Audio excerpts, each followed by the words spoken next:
A brand new Nintendo console came out and we didn't lead with that. What a crazy world. I cannot believe it. Even though I have one, I cannot believe there's a... I have one too. I have hang one. on.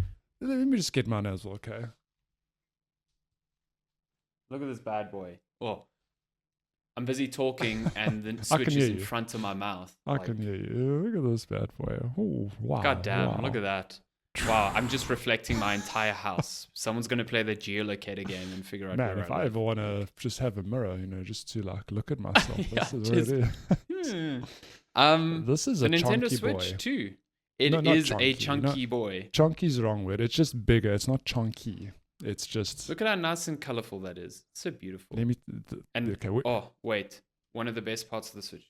Yeah, it's... Oh. I was going to say, so right out the gate, okay. So let me tell you guys, I have not played this yet. That's crazy. Crazy. I got mine yesterday, aka Saturday. Got it 2 days after launch. And all I did is I downloaded all the stuff I needed, and we'll talk about it later. I was like, I'm so close to finishing Blueprints. Let me just tick that off. Okay, before I even get lost in the Switch, I'm going to tick that off. However, in setting this up, first of all, it is wild to me that Nintendo just did a straight-up sequel. Okay, I know the Wii U was a sequel to the Wii, but the Wii U was very different to the Wii in that it had like a whole different controller. Like they tried to do something different. The Switch 2 is just the Switch, but with like improvements. Okay, it is this Switch but bigger. And right out the gate, let me tell you this: the clicking of this is just that is like the best change I've ever done. It's so good. It's even it just feels how good. It's strong. How the controllers come off, because the first Switch, my Joy-Cons never broke off that console, but it was always at the back of my mind for as long as I had it that those things were never snug. Every time I clicked it in, if you're not pulling it, but if you're playing, you know what I mean? Like it never felt like it was like snug. It didn't feel part of the console, and I think that was especially true when you had a game that vibrated a lot. Yes. You could feel it rattly in the little like railing that it was in. Yeah. So yeah, this is significantly better in my opinion. Yeah, it's but you've actually played it. Yes, yeah. So I think just off a hardware standpoint, it is such an interesting console to hold in the hand because it's as thin as the original Switch, but it is considerably larger in both height and width, which makes it strange to hold. I think the original Switch, I always found it like an okay comfortable. I definitely felt like I had to vice grip it a little bit. Yes. I think this one less so, just because there's more space between the hands and the buttons are larger. Yes. And so I feel like it's a bit easier to hold, but at the same time, because of how thin it is, there's no real like ergonomic way to hold it. Like I will get a Hori split pad or whatever the hell for this thing, like a bit of more ergonomic grip down the line. But I think what's fascinating is that as large as it is, it's not all that much heavier. Like I picked up my OLED, and the OLED's dense. Like it's very heavy. It's surprisingly heavy. So I actually Googled it because I had the same conversation with Lenski yesterday where she was like, "Yo, it's way bigger," and I'm like, "But it doesn't feel much heavier." And we held it side by side. I was like, "Yeah, like it's a little bit heavier." So the original Switch was very light, 300 grams. Okay, the OLED was 400. Oh, hang on, sorry. The Nintendo Switch. Oh no, wait. This is AR. AR's giving me bullshit. You can't trust it. Those the AI insights on Google. Sorry, can't trust it. I thought it was the description of an article. Okay, so the Switch 1 weighed 297 grams. Okay, the OLED that is light. The OLED's not much heavier, but 320 grams, and then the Switch 2 is 401 grams. But I think really? That must be without the Joy-Cons, surely, because that's crazy. That's too light. It doesn't feel almost 100 grams heavier. No. That's wow. I wonder if it's just because the weight is dispersed over a larger area. I think it's dispersed, yeah. Yeah. So it definitely is heavier, but the balance of it feels better, whereas the OLED is much chunkier in a smaller package. And sorry, those weights I read, I think those without the Joy-Cons, because now there's another article. It's like the Switch 2 with Joy-Con attached is 534 grams. So so it's just they're just measuring the screen essentially. Yeah. Okay. I mean, in any case, it doesn't feel like significantly heavier in the hand, and I compared it to the Steam Deck. Size-wise, it's very similar to the Steam Deck. Obviously, I think the Steam Deck is thicker and by virtue a bit more ergonomic to hold. But as a handheld, they are very similar in like overall footprint when you put it on your desk. I think the hardware is solid. I think it feels good. Definitely feels a bit more premium than the Switch, because I think the original Switch, there's nothing wrong with it. Like every time I talk about the Switch 2, it's going to make it sound like I hated the original. Like I love that console. It's great.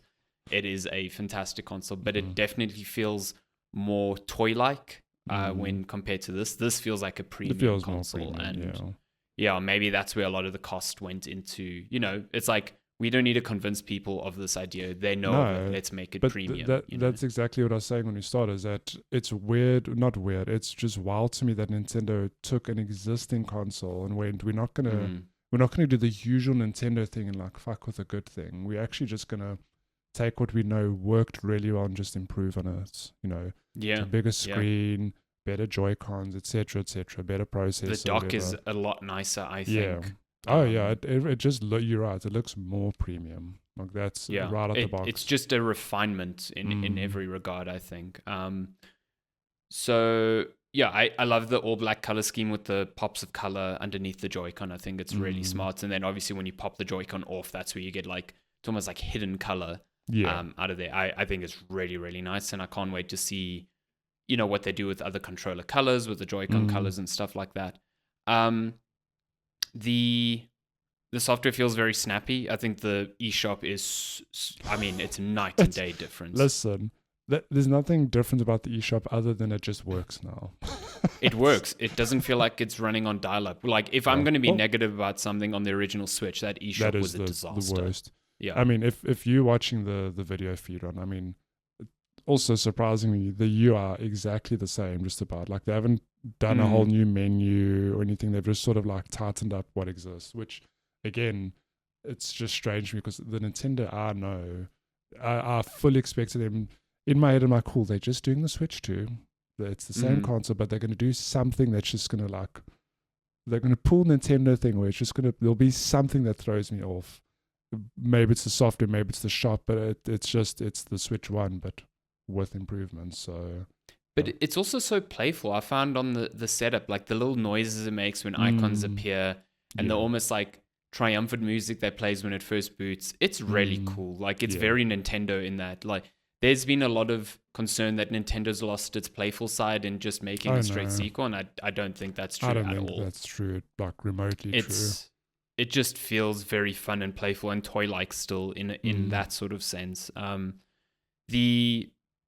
it's definitely faster, like significantly so. You can just feel like there's a lot more horsepower behind this thing, and the screen runs at 120 frames per second. It's got a variable refresh rate. It's got HDR. It's not really got HDR in my opinion, but that's a whole other discussion for another day. But I think what's shocked me the most is that, coming from an OLED, I was expecting the LCD to be a downgrade, and it is. It's not an OLED. Like, it's nowhere near in terms of that sort of richness in terms of contrast and color, but it is significantly better than I expected it to be. It is bright. The color reproduction is really good, I think. And the very first time I held it and looked at the menu and started messing around, I was like, this looks like, if I didn't have my OLED near me, I could still tell the difference, but I wouldn't be as annoyed by the difference, put it that way. Whereas you go back to the first Switch, like I've got my Nintendo Switch Lite, that screen it's bad. It's not good at all. It just looks old. So this is definitely good in that sense. I do have a bit of an issue, which I brought up in Discord yesterday, where the pixel response times seem a bit strange. Like, there's a lot of ghosting, like smearing, and I don't know if that, again, like OLEDs have kind of eradicated that from displays in general. But I started looking, and people on Reddit are mentioning it. I know John Linneman from Digital Foundry posted about it as well. So I don't know. Thing runs at 120 frames per second, but the smeariness of the pixel response time, it's affecting me because I'm noticing it. I presume a lot of people are not going to notice it. So I know when I'm playing Mario Kart, I don't notice it. But when I'm on the home menu, or when I played Tears of the Kingdom, I definitely noticed it, and it was a bit distracting. So, but other than that, I think maybe it will. Like Darren is like, oh, you guys have ruined the console. For me now. It was just like I could tell something was off. Yeah, and I was just like, something's not right here. And it was only when I booted up Tears of the Kingdom that I almost got like motion sick. I was just like, this is definitely smoother, but the like just panning the camera or moving it quickly, it really bugged me. So I hope my brain gets over that. Yeah, well, maybe, I don't know. It is one of those things where, to give you a dumb example, I'll never forget the first time I saw TV with HD, like an actual HD TV, and it was like, whoa, that's too lifelike. That's the picture's like too clear. Like, do you ever remember that with that leap in technology? I definitely I remember that, but that was also in conjunction with TVs using the like smoothing, where people have that smoothing, and that looks fucked up. Like, but so the thing is, like, if you go to a low res TV today, you're like, like, I can't see, it doesn't look right. But we lived with it for so long. It's only now that we've got the standard, you get used to it. So I wonder if it's the sort of thing you will get used to. I don't know.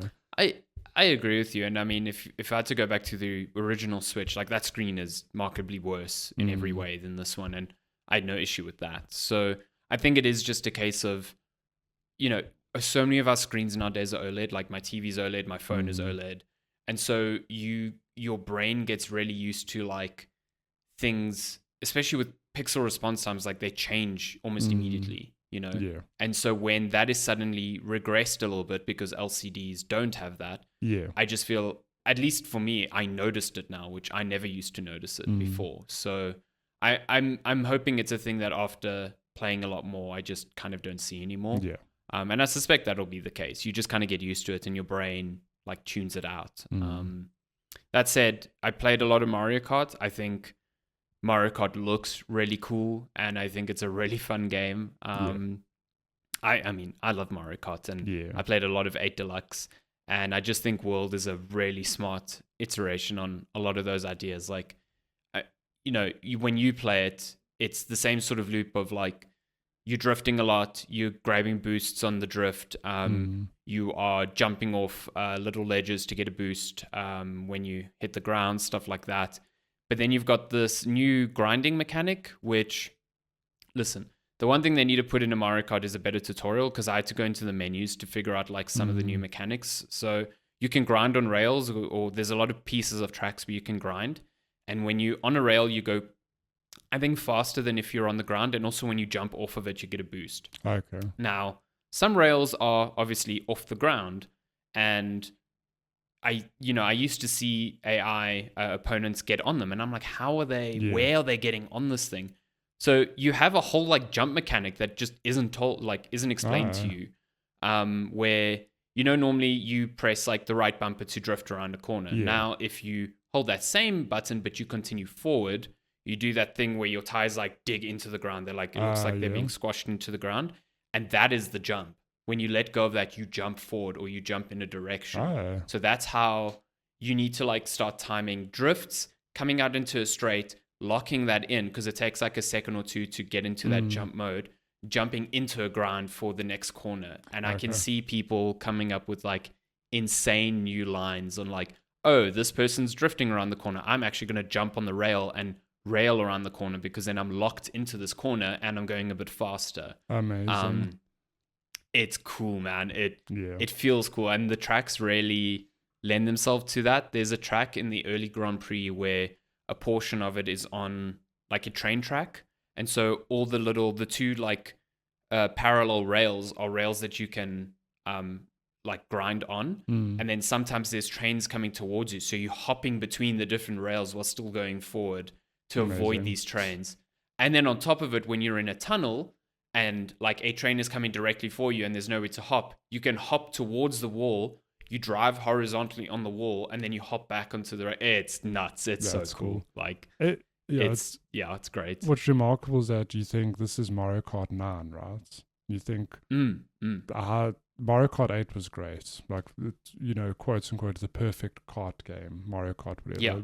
How do you improve on that? And it always amazes me how, not just with Mario Karts, some developers will be like, oh, we'll show you. And it is exactly what you said. It's just these little fine-tune, slightly different things that add this extra depth and variation to what is a great formula already. So yeah, 100%. It's like, I cannot wait to play more online because I want to learn from other people how they're getting around these tracks.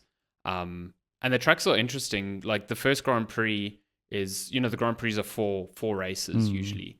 The first race is on a traditional track, but the three after that aren't on lap tracks. They are almost like sprints. So you start in an area and you end in a different area, and there's 3 laps, but you're not doing a loop. You're getting to a point in the sprint and it's going, cool, like, you're on lap 3 now, which is like a bit strange. It's kind of neat. It also takes a bit of learning because now you're not doing a lap and going, cool, I know where this corner is, I know where this corner is. It's like one long race. That's awesome though. And then you get the big endurance races as well, where you race on a track, the race continues to the other track, you race there, and it's almost like a knockout thing. Like, I think the person in last at certain points gets knocked out. So it's an endurance race, which is kind of cool. Crazy.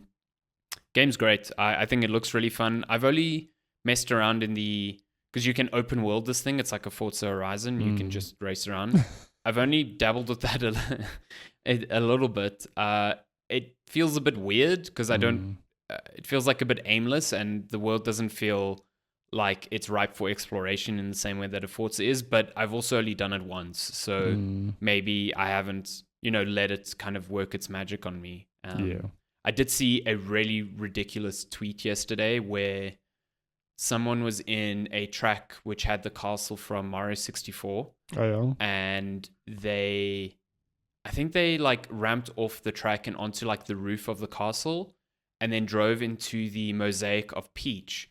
And you know how in Mario 64, that's how you would jump levels, into like portraits to take you to the levels. And then there was, if I'm not mistaken, there was one in 64 where it would like mirror the entire world. It would flip everything. It fucking did that for the entire open world of Mario Kart, which is like the tweet doesn't go on from there. He drives into there, it mirrors it, he opens up the world map, and the world map is like flipped. And it's like, wait, can you explore the entire world in this mirrored? That is cool. That's crazy. Yeah. That's the sort of shit that'll be cool to discover in this world and see other people discover, because that's neat. It's almost like Jeff Grubb discovering you can use the rewind mechanic to avoid a blue shell, which is just absurd. So yeah, that clip went over my head because I was like, what is going on? But so there's a rewind mechanic. Is that there's a rewind mechanic, yeah. But I didn't realize that the rewind mechanic, obviously everything else around you continues going forward, which is kind of insane. Yeah. Which makes the rewind mechanic plausible in multiplayer, because how else would that work? Yeah. But the fact that you can use it to avoid a blue shell is nuts. That's game changing. Yeah, game changing. Like, which is slower now, getting hit by the blue shell or rewinding? Yeah. I'm stuff. very, very keen to play. I was saying to Lenska yesterday, because I don't think she remembered and she didn't. The last time I remember playing Mario Kart, I mean, I played a bunch of Mario Kart 8 on the Switch, but the last memory I have was us playing on a bus in Poland on our honeymoon. Which is cool. 6 years ago, I was like, that's the last time we both played Mario Kart. She's like, what? That's so cool. It's like, yes, we're going to play more now. Now you just got to go to Poland again and recreate that memory. Oh my gosh. I go to Zakopane. We're going north for that trip. Yeah, so very, very keen to play. And I'm just keen to, even not to like replay games, but just to dive into older games and see how they run. Like, so you said you mentioned Tears of the Kingdom. Did you get the upgrade, or were you just playing the OG? No, I got the upgrade. So you get the upgrade for free if you're part of Nintendo Switch Online, and you've got. Okay. I thought you needed the expansion pack for the game itself. I don't know if that's true, but I got it for both Tears of the Kingdom and Breath of the Wild for free. Like the store is actually a bit confusing because you go to the upgrade and on the right it says purchase and it's got the price there. But on the top, it's got a button that says download. And that's next to the like Nintendo Switch Online logo. So I assume if you don't have Nintendo Switch Online, that download button isn't there. But like it was very, like I almost purchased it because it had the purchase button there. Okay. So I just hit download thinking, oh, this won't work. And then it worked. So I don't know. I would try download it before purchasing it. It runs better. It's like 60 frames per second, which is cool. Nice. And I definitely think that's like if you haven't played a Zelda or you held off playing it, like that's the way to play it now. You are in for such a treat because even at 30 FPS with the odd drop here and there, that game is just... Yeah, you went into the Korok Forest and things just went nuts in there. It was like sub 20 frames per second. I'll believe it or not, I'm going to download it just to go to the Korok Forest. Like, is this running smoothly or not? These are officially patched games, though. I put in Link's Awakening, which always ran fine, but there were hitches here and there in the same way that Echoes of Wisdom had the same hitches, because I think it's on like the same engine or whatever. Yeah. And they ran a lot better, both of them. Nice. And those ones don't have Switch 2 editions. They're just running. They had unlocked frame rate, so I presume that's why they're able to just push up into that. I know yesterday you mentioned like, will Monster Hunter Rise run better? And I don't think so, because probably, that had a capped frame rate at 30, and its resolution won't suddenly be higher. So hopefully people do a bit more work to at least give some free updates. I know No Man's Sky got a completely free update that I think in docked mode it renders at 4K on the Switch, which is crazy. I think again it's using DLSS, which you can 4K. Use. Are you crazy? No, nuts. It's not. I mean, because it's running on an NVIDIA chip, DLSS is a huge boon for that. Like, I think it cleans up a lot of the image really well. So I'm curious to see that stuff. I'd love to play Cyberpunk on here, but I don't feel like paying 1,000 Rand again for Cyberpunk when I have it on 2 other platforms already. So yeah, I'm keen to get stuck into this a bit more. I've got the Welcome Tour game, which I've dabbled with a bit. Oh, yeah, that's the mouse controls. I'm very keen to try that. I did the demo in Welcome to that I'm sure you've seen, where you like control a UFO and you're avoiding spiked balls, and that's like a whole demo for the mouse. It's crazy. How well it works like blew me away. I thought there was No, I was gonna say when I looked at the Joy-Con, I was like, I'm trying to figure out, is it just this little, is that like an infrared reader? But it works on like everything. Yeah. And crazy. It works at different angles, it works on different surfaces, and it's just like scarily good in terms of accuracy. It's when I was playing that demo, I was doing flicks. I was like, that demo is specifically designed to show you the accuracy of the mouse, because that game would be impossible to play if it just like lost tracking for a momentary second here or there. It's like super good. Obviously, the Joy-Con feels a bit weird to hold like a mouse. Like, I didn't know where to put my index finger. But I cannot fault it in terms of accuracy. It feels like I really kind of want to play Metroid Prime 4 when it comes out with the mouse control. I think that will actually feel really good. Yeah. So, and it's cool that... I think it's cool. From the demo stuff I've seen from people at hands-on events and stuff, you can just switch to different modes. You don't have to hop into a menu, go like, I'm playing mouse mode, and it just picks it up and it does its thing, which is cool.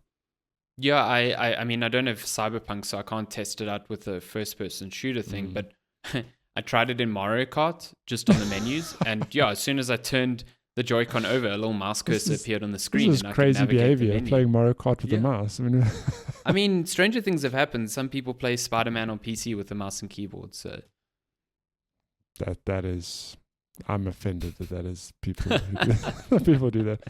Yeah, so I think, look, you've had the console since launch 3 days ish. I've had it a day. I haven't even played it, but I'm very keen to actually dive into it. And like you, just jump into some games in my library just to see, like, do they run better? How do they look? I'm not gonna replay things necessarily, but I'm gonna definitely just jump in to see what they look like.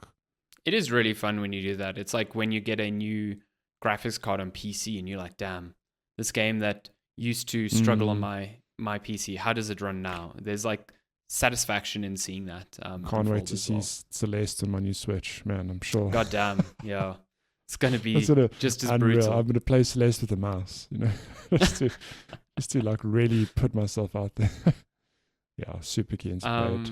Yeah, we're going to be chatting a lot more about the Switch for a very long time now. We spoke about the original Switch for who knows how long, but I mean, there's Mario Kart out now. There's Donkey Kong. Is it Bonanza? Coming out in July. I was going to say that wasn't a launch game. That's still coming soon. That's coming out next month.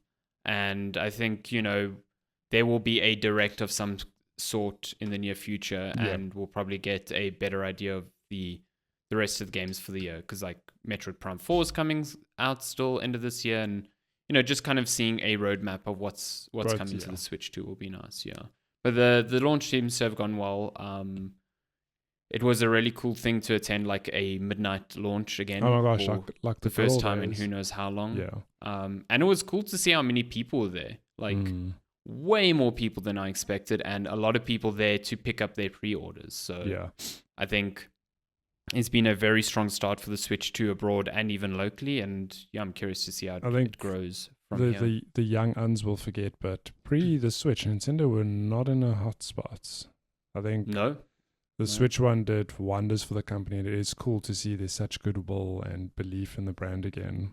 Because especially locally, like the Wii U was a problem here. Like it got fire saled super quickly after launch, because I think I'm not entirely sure if Core was distributing them then, but like whoever was, they just wanted that thing gone. Yeah, it's crazy. I think at one point you could pick up a Wii U for like 2,000 Rand new. It was crazy. Wow. Yeah.